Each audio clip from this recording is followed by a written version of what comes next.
V Gibanju Svoboda se nahajamo pred dvema velikima osnovnima šolama in kot vidimo, imamo veliko prometa.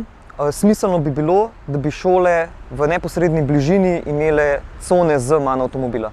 V okolici šol, kjer je veliko prometa, so ukrepi umirjanja prometa in hitrosti avtomobilov pogosto nezadostni. Zato, da zavarujemo naše otroke na poti v šolo, pogosto preprosto narišemo oznake na tla.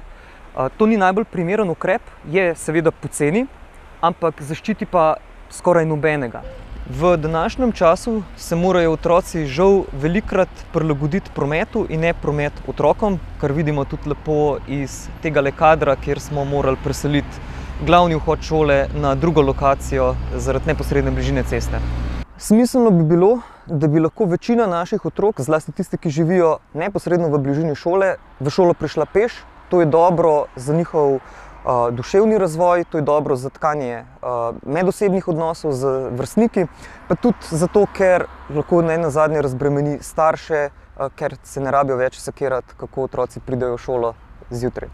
Zelo pomembno je, da se o prometni varnosti otrok ne zgolj pogovarjamo, ampak jo poskušamo v čim večji možni meri tudi uresničiti. Otroci so in njihova varna pot v šolo je ključna za nas kot družbo, pa za njih tudi kot posameznike v tej družbi.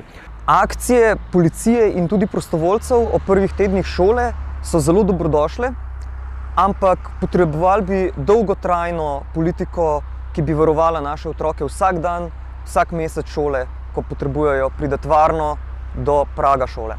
Ta politika pa je lahko zgolj in edino primerna prometna infrastruktura, ki fizično omeji hitrost prometa, zato da ljudje dejansko upoštevajo cestnoprometne predpise v danem okolju.